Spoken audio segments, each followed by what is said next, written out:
Veg momo बनाउन जाँदैछु, तर पनि गहुँको आटासित है। गहुँको आटासित सुरुमा चाहिँ मैले पानी चाहिँ गरम गर्न लागेको है। यसलाई चाहिँ पानी गरम गरेपछि एकदम राम्रो नि हुन्छ है।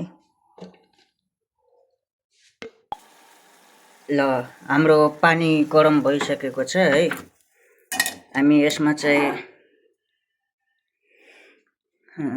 पानी हाल्छौँ है। गरम पानी हालेपछि यो राम्रो हुन्छ। गरम पानी हाल्नुभन्दा अगाडि मैले यतिकन तेल चढाउनेवाला छु है। मैले चाहिँ यहाँ 1 चम्चा जति तेल चढाएको छु। अब थोरै नमक चढाउँदैछु है। नमक अब हामी चाहिँ यसलाई यो गरम पानीसित हामी यसलाई मोल्छौँ है।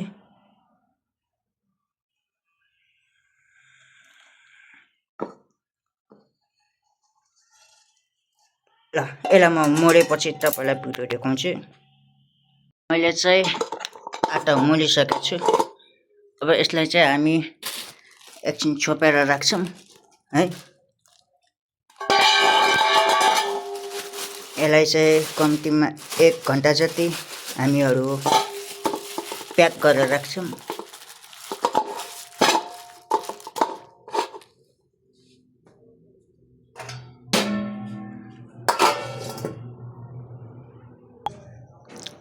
अब मसँग छ पत्तागोबी, हरियो धनिया।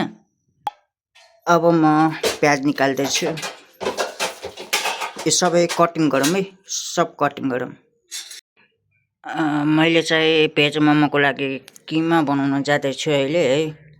मैले यहाँ पत्तागोबी काटिसकेको छु, बारीक बारीकमा काटिसकेको छु एकदम मसिनो। र हामीसँग छ प्याज एकदम मसिनो काटेको छु।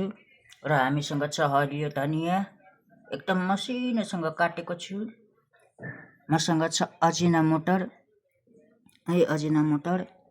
मसँग छ मोमो मसला, मिट मसला। र हामीसँग छ नमक। र अब चाहिँ हामी किमा बनाउन जाँदैछौँ है। किमा बनाउन जाँदैछौँ।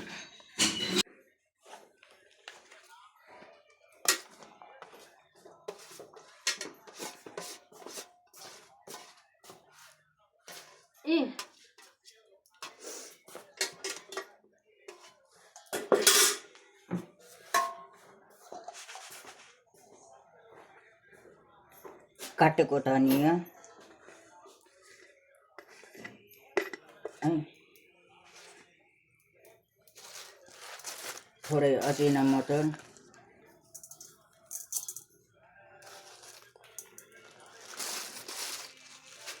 अब हामीसँग छ लसुन अदुवा धुलो मसला।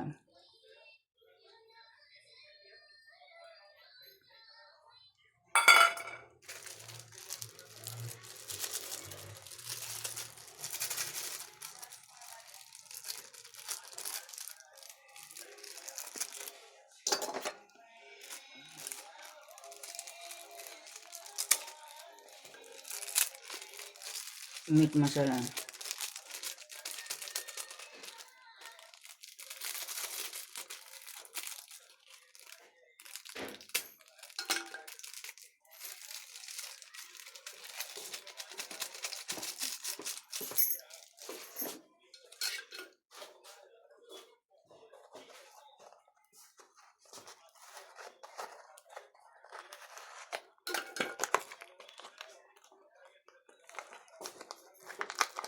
अब हामीसँग छ मोमो मसला।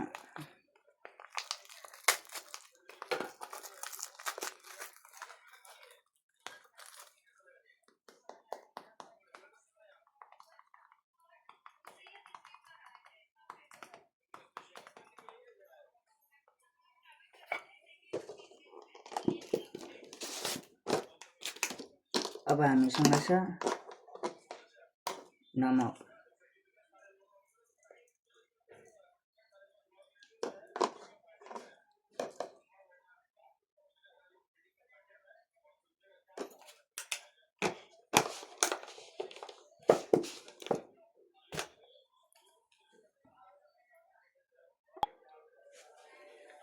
हामीसँग छ घिउ। एक चम्चा चाहिँ हामी घिउ हाल्छौँ है। यो चाहिँ मैले घिउ तताएर ल्याएको छु है। घिउ राखेपछि यो धेरै स्वादिष्ट हुन्छ, एकदमै मिठो पनि हुन्छ। अब हामी यसलाई मोल्न जाँदैछौँ। हाम्रो किमा, भेज मोमोको किमा एकदम मिठो हुन्छ। अब हामी यसलाई बेसरी मोल्नेछौँ।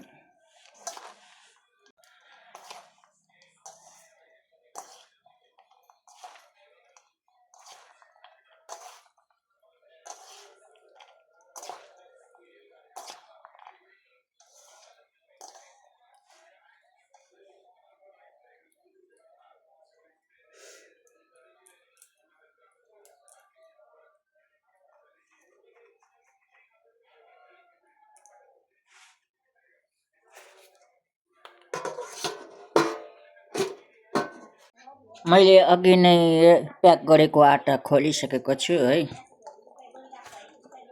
यो एकदम नरम र टाइटमा परेको छ। यसलाई मैले 2 घन्टापछि खोलेको छु।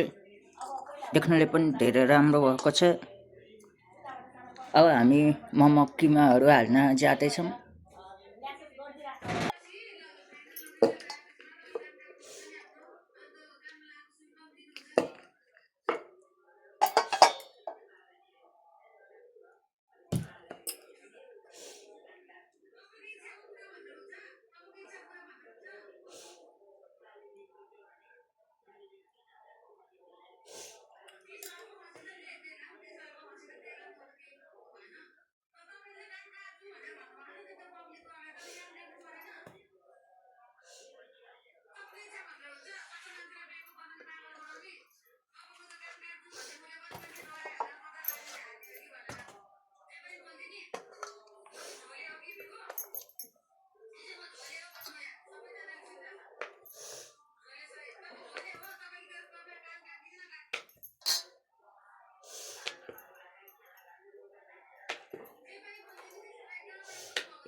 ल मैले चाहिँ पकाउनको लागि रेडी बनाइसकेको छु है।